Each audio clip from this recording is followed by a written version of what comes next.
nagipakita ang Diyos Kristo ko sa Spirit and Pastor, samtang nag-open ko kay ang ipakita ang Jesus sa kuha kahay. Nakakita ko sa mga mata na ay kalayo. Dahil pagkauman na to Pastor, nakakita ko dire nga nagkikigwa angel dayon daw kay mga itong gani nga sa mga musulod unta. Nakakita ko nga wala pa guys sila kasulod na matay na sila uwang kanang ipakita para lang din sa buhay nga Diyos. The name of Jesus Christ, in the mighty name of Jesus, you are holy, mighty fire, and this place I speak the word of God, the name of Jesus. Ang kalayo mga naganila, silot sa tanang bitin, mulunggo sa tanang mga ulo, sa tanang mga ribilis, ang garitrip, mga balatian. I speak the word of God, the name of Jesus, the mighty name of Jesus. You are holy, mighty fire, in this place pariga. Ikaw ang Diyos, buhay, kamanan ka nga Diyos, mga lagaran 24/7 nga nagatimanan nga dapat. And in the Father, the Son of Lagos, in Jesus' mighty name. Kadaog yung pagitan Jesus ako sa Spirit realm. Una tong nagkanta na ta. Kanang hayag kay siya na hawo kanitindog pagahuman kay una kang ni pastor niluhod. Pagahuman ni mugluhod ang grupo sa mga mata na pud ang niluhod. Tapos pagahuman ato sa grupo mga mata daghan kay ng mga katawhan usab na nang luhod og naay kristal na white na ni shield ug nag-request ka to pala mo sa ito ang nang siya pugog kadang ipakita para sa nga Dios. The name of Jesus Christ, in the mighty name of Jesus, buhay ka nga Diyos ng gilagaran 24/7 mo kaming giyatiman. Ang kalayo mo nga magasunog, nagatuna, nagahili sa tanang mga balatian. Giayo mo kami pinagis mo mga labot. Ang kahayag mo o Diyos, hallelujah, nagasipti ka na magpatagal mo. Bisan asa kami bato, ikaw makita. 24/7 mo kami giyatiman, ang puno ka sa grasya kumatulong sa sigaw. Ito fire God, and the Father, the Son of Lagos, in Jesus' mighty name. Ako daw ipakita ang Jesus ako sa Spirit realm. Pagkahuman atong pangluhod ay kay na ay buga na dako kaayo siya na color orange na pagka red na layo nagikan sa langit o gikan sa imuha antud sa mga og sa tanang mga katawhan ug katong mga itom iyang gipangpulpog og nag-request ko atong palamugan sa itong aman la sila pulpog ang katong kalayo ug ang kadang pagkita para sa nga Dios. The name of Jesus Christ, in the mighty name of Jesus, ang kalayo mo parigad, musunog sa tanang mga bitin, musunog mo ito na mahilis tanang mga balatian, musunog mo ito na mahilis tanang mga wipon o poison sa mga taong barangan, pasumbalik sa tanan nga nag-release, o silang tanan mga bukan, ikaw ang buhay nga Diyos. Hallelujah, parigad, nga diligay dito nga, ug madaogon sa tanang panahon, ang kalayo mo parigad, musab ng trastig batasan, muayo parigad sa tanang nga mga hallelujah, mga taras gawing batasan parigad. Hallelujah. Imo Ginoong Dios. Hallelujah. Makita ang imong presensya, imo ang pagpamuhat 24/7 right now. Ikaw makita. Ikaw ang Dios ni Prophet Abraham, Isaac, Jacob, Israel. Ikaw ang Dios 24/7 mo kaming giatiban right now. Makita abli ang mga mata sa tanang nga nagamat inumano ni nga dapat. I speak the word of God, the name of Jesus, in the mighty name of Jesus. Ikaw ang magasipti 24/7 in Jesus' mighty name. Okay, devotional. Sila naka-appeal karon sa devotional.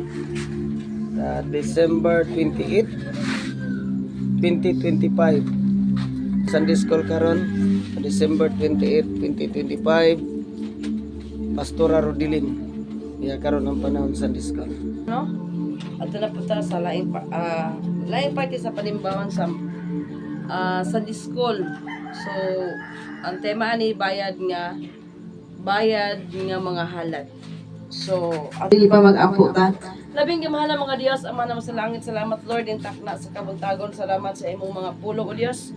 Salamat paligad sa mga panahon nga imong gihatag sa matag usa kanamo, diin kami paligad nga nakamata nini nga takna sa kabuntagon. Salamat sa imong pagkamaayo o Diyos, salamat sa imong gugma, sa imong pabor sa matag usa kanamo paligad. Hallelujah. Isan pa paligad din sa imong mga pulong wala kami mahimo kung wala ikaw paligad, ikaw maga tudlo sa tibuok kamatuoran paligad. Tapos nga dahil ko pasalamatan in the mighty name of Jesus Christ. Amen. Hallelujah. Mga halal. Okay, atong ablihan sa Leviticus 5:14 go sa Leviticus 7:1 and 6 and 7 sa Leviticus. Pagkabasahon na yung siya diri sa 5:14. Hallelujah. 14 ang ginamingon kang Moses. Kung may mapakya sa paghalad nito sa Ginoo sa mga butang nga iyang gisugo ug makasala nga dili tinuyo kinahanglan maghalad siya ngadto sa Ginoo ug laking karnero nga walay daot alang sa iyang sala. Kinahanglan nga ang bili niini ipinasikat sa opisyal nga sukdanan nga gigamit sa dapit nga balaan. Kinahanglan taplan niya kadtong wala niya ikahalad o pakapinan pagayod og ikalima kabahin sa bili niini og ihatag niya kini sa pari. Ang pari maghimo sa seremonya sa pagpapa sa sala alang kaniya ginamit ang laking karnero nga hinalad alang sa sala og pasayloon siya.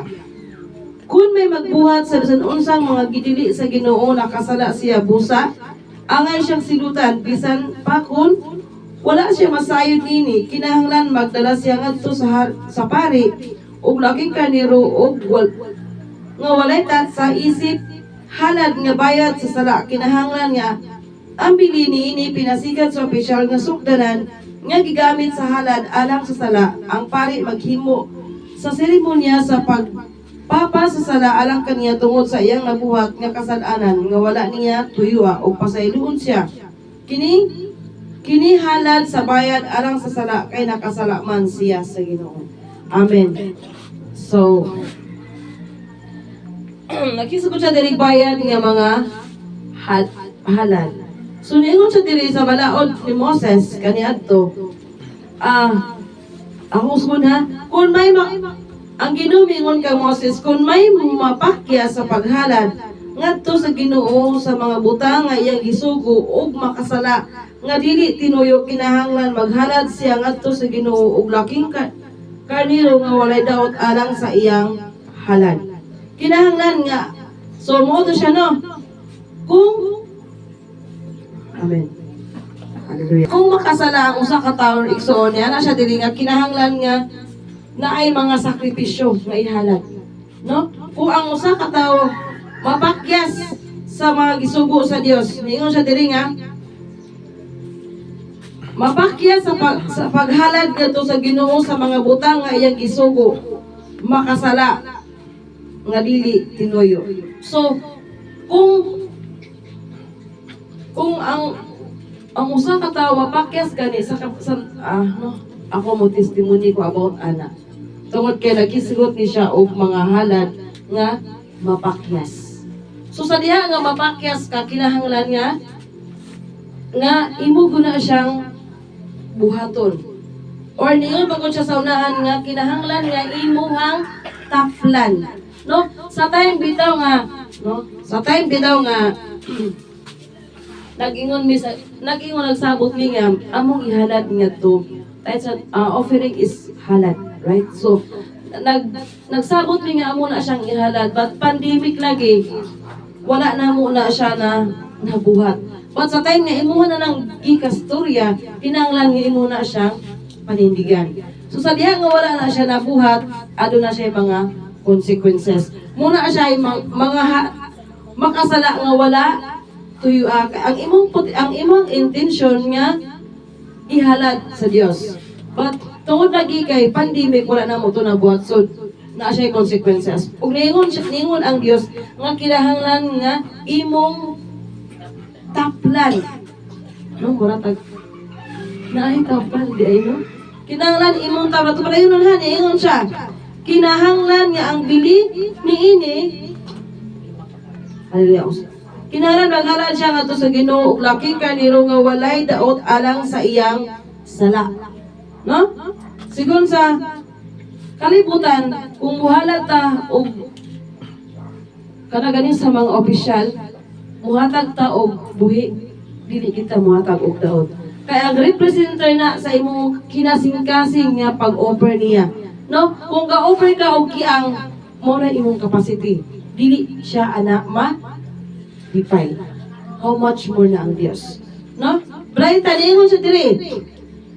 Kinahanglan, okay, ito. Kinahanglan niya ang bilin ini pinasikat sa opisyal nga sukdanan nga gigamit sa dapit nga balaan. Kinahanglan taplan niya kadtong wala niya ikahalad o pakapinan pagayod og ikalima kabahin sa bilin ini o ihatag kini sa pari. No? kung naadetay na miss nga mga halad sa Dios, tapla na siya. Pero kay sa panahon kani adto tapla na siya. But sa karon nga panahon, ang bayad sa sala is mao man si Jesus Christ. No, patula ko ningon nga di na to nabuhaton, but si pastor na explain ko na. Okay, Brian ta. Hallelujah. Ang pari maghimong seremonya sa pagpapasasala alang kanay ginamit ang laking kaniro nga halad alang sa sala o pasayloon siya. And siya kung may magbuhat sa unsa nga dili nga gidili sa Ginoo nakasala siya. Busa angay siyang silutan bisan pa kun wala siya masayod niini. Kinahanglan magdala siya kadto sa pari og laking kaniro nga wala sa isip halad nga bayad sa sala. Kinahanglan nga ang bilin ini pinasikat sa mga sukdanan nga gigamit sa halad alang sa sala. So kaniadto na ana siya kinaganing sukdanan. No, di ba sa past nga mga Sunday school dapat tukmuan to no nga duha ka paris. So naana siya sukdanan bayad sa kapasayloan sa sala. But sa karon nga panahon is ang bayad sa sala sa ato nga panahon is si Jesus Christ tungod na naman ta sa siya. Okay, Brenda. Sige na, tablihan sa Leviticus 7:1-6. Right ko, Jubilin? Umabot sa size. Yes. Leviticus Kapitulo 7. Mga tulumanon mahitungod sa mga halad tungod sa sala. O ginan tulumaliin adto ihawa ang halad nga pagasulugon adto usab ihawa ang halad alang sa paglapas ug ang dugo niini sablay libot sa halaran. Ihalad ang tanang tambok niini, ang tambok nga ikog, ang tambok nga nagputos sa mga sulod sa ginhawaan. Ang duha ka rin yon lakip ang tambok niini ug sa dapit sa bataang ug ang atay. Sunugon kini sa pari dito sa halaran ingon nga halad alang sa Ginoo. Halad kini tungod sa kalapasan. Ang tanang lalaki nga kaliwat sa mga pari makakaon niini. Kanon kini dito sa dapit nga balaan, kay balaan kaayo kini. Adunay usa ka lagda alang sa halad tungod sa sala ug sa halad tungod sa kalapasan. Ang karne maiya sa pari nga maoy naghimo sa halad. So, hallelujah. Kini siya is mga tulumanon ni siya alang sa kapasayloan sa sala. Iyon siya mao kini ang tulumanon may tungod sa sala tungod. Okay. May tungod sa halad tungod sa sala. Balaan kini kayo sa dapit diin ihawa ang halad nga pagasunugon adto usab ihawa ang halad alang sa paglapas og hallelujah. Paglapas og libot sa halaran. Iyaran ang tanang tambok nini, ang tambok nga ikog, tambok nga ito is sigun sa lagi sa mga pas na to nga Sunday school is mga hayop or kanang mga ikog o kanang ikuan gid siya parak-parakon. Pero sa panahon karon sigun sa kung gi-mention ganiha, ang halad sa kapasayloan sa sala nga atong naabil karon is mao si Jesus Christ. Ug niingon siya sa size ang tanang lalaki nga kaliwat sa mga pari makakaon ni kanon kini dito sa dapit nga balaan kay balaan kaayo kini. So sa mga halad nga gipang hatag sa tawo ngadto sa pari, no? Ang makakaon lang usab ni ana ang sobra ni ana nga ihalad sa maong pari ngadto sa Dios isip kapasayloan sa ilang mga sala. Ang the rest ana ang pari maoy mo kaon tungod kay ang makakaon niya na is kadtong mga tao sa Dios nga balaan. Okay? Sa Leviticus 7 niingon sa diri. 7. Hallelujah.